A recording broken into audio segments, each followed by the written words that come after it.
আসসালামু আলাইকুম everyone, welcome to our new blog. আজকে আমাদের টাঙ্গাইল বাসায় মিঠু ভাইয়া, ভাবি, রিপন ভাইয়া এবং মিমের দাওয়াত। লিমি আপু তার অফিসের জন্যে এবং জারামণি তার কলেজের জন্য ঢাকায় আছে, তাই তারা আজকে আমাদের সাথে জয়েন করতে পারবেন না। পুরোটা ব্লগে আমরা আপু এবং জারামণিকে অনেক মিস করব। আজকে রান্নার মোটামুটি সব কিছুই আম্মু নিজের হাতে করেছে, কাটাকাটি থেকে শুরু করে মশলা মিক্সিং এবং রান্না। আম্মুর রান্না করাটা খুব পছন্দ, আর আমার কাছে আম্মুর হাতে স্পেশাল চিকেন ফ্রাই, চিংড়ি ভুনা এবং কই মাছ ভাজিটা বেশি ভালো লাগে। তাই অনেকগুলো রান্নার মাঝে এই তিনটে অল্প অল্প করে তুলে ধরলাম আপনাদের সামনে। আপনারা যদি মশলার মিক্সচারের পরিমাণ এবং ফুল রেসিপি দেখতে চান তাহলে প্লিজ কমেন্ট বক্সে কমেন্ট করবেন, ইনশাল্লাহ আমরা তুলে ধরব।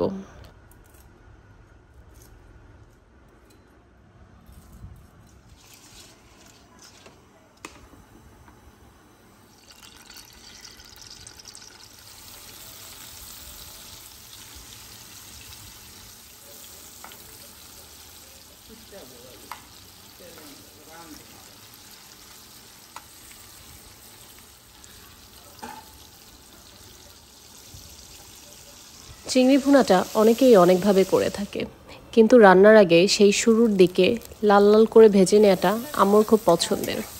কারণ আম্মু মনে করে লাল লাল করে ভেজে নিলে দেখতেও সুন্দর লাগে, ডেকোরেশনটাও ভালো আসে এবং ভেতরের যে সফট পোর্শনটা থাকে সেটার টেস্টটা আরও বেশি জুসি হয়।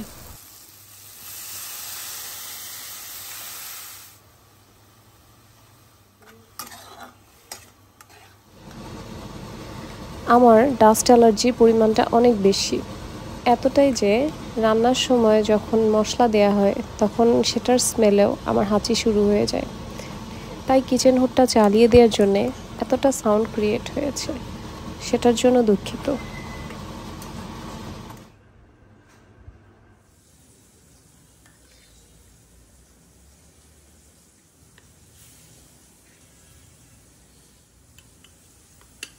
যে কোনো জিনিসের ডেকোরেশন এবং অর্গানাইজেশনের পার্টটা আমার করতেই ভালো লাগে, তাই রান্নার পর ডেকোরেশনটা আমার দায়িত্বেই থাকে।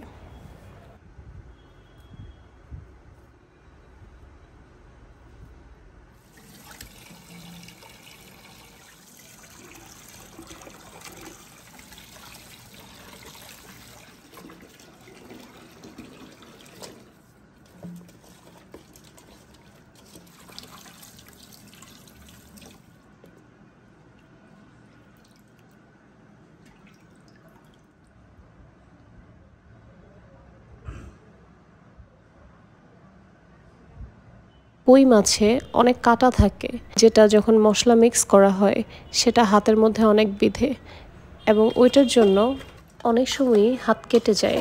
তাই মিক্সচারের জন্য আম্মু ভাজা কাঁটা ব্যবহার করেছে, এতে হাতে আর কাঁটাগুলো বেঁধার কোনো সম্ভাবনাই থাকে না।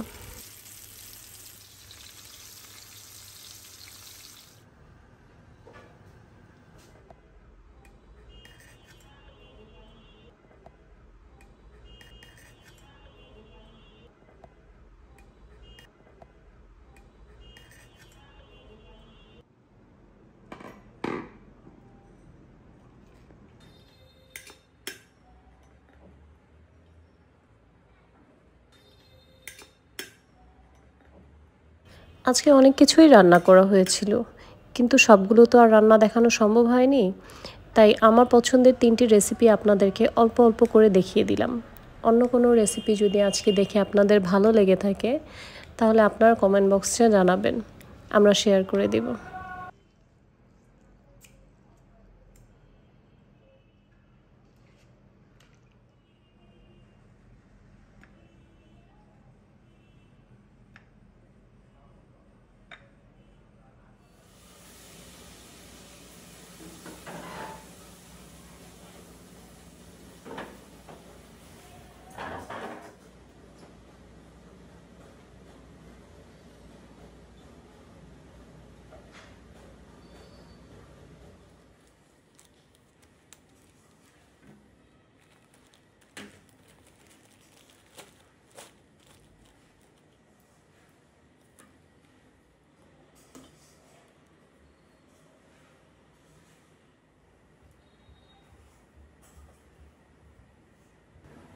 ওই যে বললাম যে ডেকোরেশনের পার্টটা সবসময় আমার থাকে, তাই আম্মু শুধু রান্না করেছে এবং বলেছে যে এগুলো জিনিস ডেকোরেট করতে যা যা প্লেট দরকার তোমার পছন্দ মতো নিয়ে আসো।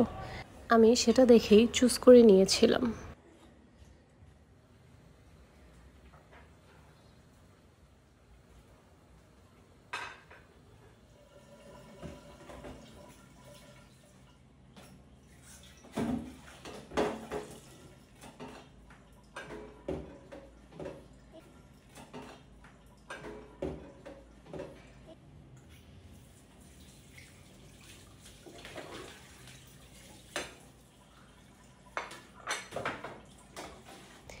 আম্মুর এই ডিনার সেটগুলো মোটামুটি করে হলেও 30 বছর পুরাতন হবে। সেই তার বিয়ের সময় কেনা, কিন্তু প্রতিটি জিনিস এখনও খুব গুছিয়ে রেখেছে।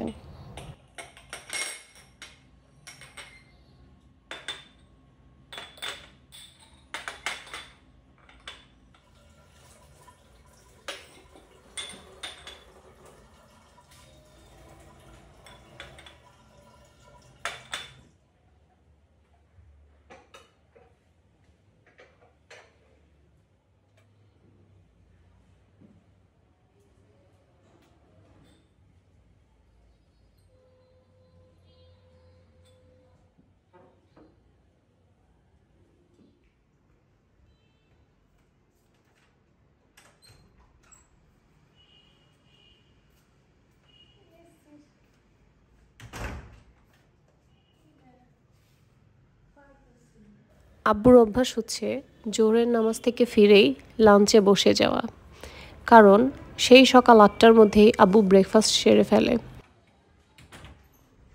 এরই মাঝে রিপন ভাইয়া চলে এসেছে। হঠাৎ আব্বু রিপন ভাইয়াকে একা দেখে একটু অবাক হলে রিপন ভাইয়া বলে, মিঠু ভাইয়ারা রাস্তাতেই আছেন, এখনই চলে আসবেন। তাই মিঠু ভাইয়ার জন্য রিপন ভাইয়া এবং আব্বু বসে অপেক্ষা করছে। মিঠু ভাইয়া আসার সাথে সাথেই আব্বু লাঞ্চ টেবিলে নিয়ে যাওয়ার জন্য সবাইকে ডাকছে, কারণ আব্বুর ক্ষুধা লেগে গিয়েছে।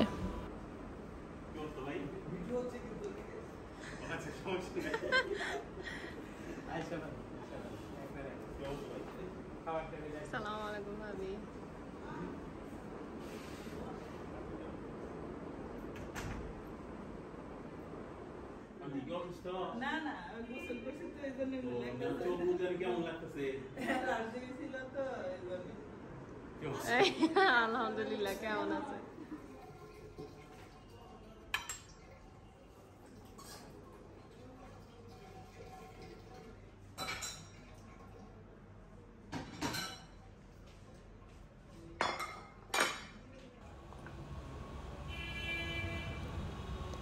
গরুর মাংসটা খুব তাড়াতাড়ি ঠান্ডায় জমে যায়, তাই আম্মু সবসময় গেস্ট আসার পর গরুর মাংস বাড়ে।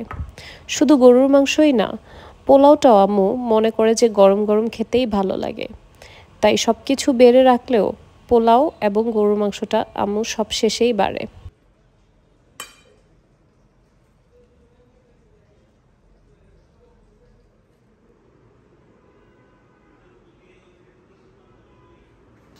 আম্মু গেস্টরা চলে আসার পর খাবার টেবিলে সার্ভ করতে পছন্দ করে, তা না হয় এসির কারণে প্রতিটি খাবারই ঠান্ডা হয়ে যাবে, আর খাবার ঠান্ডা হয়ে গেলে কোনো খাবারই খেতে ভালো লাগে না।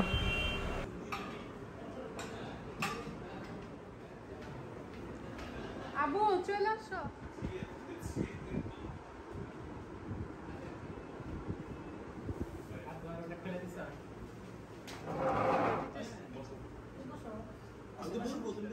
খাওয়া দাওয়া পরিবারের সকলের সাথে বসে খেতেই ভালো লাগে, এতে খাওয়ার টেস্টটা আরও দ্বিগুণ বেড়ে যায়।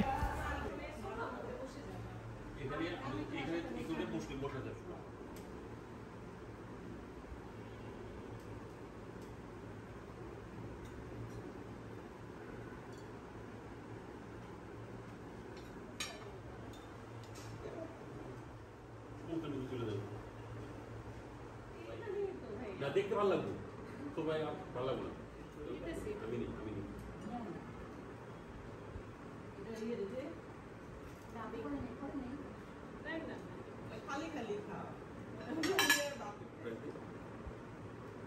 রিপন ভাইয়া খাওয়া দাওয়ার ক্ষেত্রে অনেক বেশি উদাসীন, রাইসটা যেন খেতেই চায় না। তাই খাওয়া দাওয়া শেষ করে যত তাড়াতাড়ি সম্ভব উঠে যাচ্ছে, যেন তার প্লেটে আর কেউ কোনো কিছু দিতে না পারে। রাগ করতেছি যে কি ব্যাপার অন্য যেতে মাইশা পরে আজকে এখন আসতেছে না কেন, কোথায় গেছে ফোন কর, তখন বলে যে খাওয়া দাওয়ার পর এখন আমার সবচেয়ে ফেভারিট টাইম, সেটা হচ্ছে ডেজার্ট টাইম। ডেজার্ট জিনিসটা আমার বরাবরই খুব পছন্দ। আমার খাবার পুরোপুরিভাবে হোক না হোক, কিন্তু ডেজার্ট কিন্তু ডিফারেন্টভাবে চাই। এবং একটা ডেজার্ট হলে হবে না, ডেজার্টের ভ্যারাইটি দরকার। আমার অনেক ডিফারেন্ট ডিফারেন্ট টাইপের সুইট ডিশ খুব পছন্দ। আর সেটা হবেই বা না কেন, টাঙ্গাইলের মেয়ে বলে কথা। টাঙ্গাইল শাড়ির পাশাপাশি মিষ্টির জন্যেও খুব ফেমাস। তাই আমাদের এখানে যত ধরনের যত ভ্যারাইটির মিষ্টি পাওয়া যায় এবং যতটা টেস্টি হয়ে থাকে, খুব কম এলাকাতেই এত ভ্যারাইটির সবগুলো মিষ্টি টেস্টি হয়ে থাকে।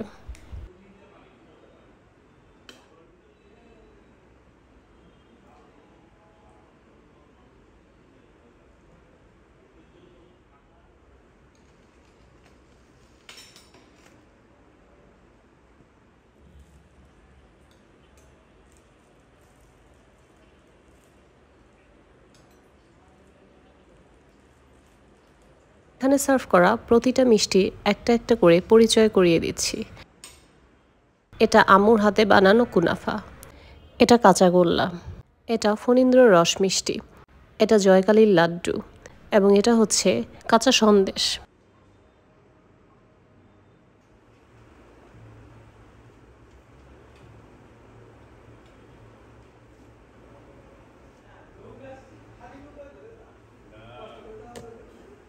ডেজার্টটা সেই টেবিলেই সাজিয়ে দিলাম, কারণ সবাই যেন তার নিজের পছন্দ মতো চুজ করে করে মিষ্টিগুলো নিয়ে নিতে পারে। আলাদা আলাদা করে দিলে তো একজন একটা মিষ্টি খেয়েই আর খেতে চাইবে না।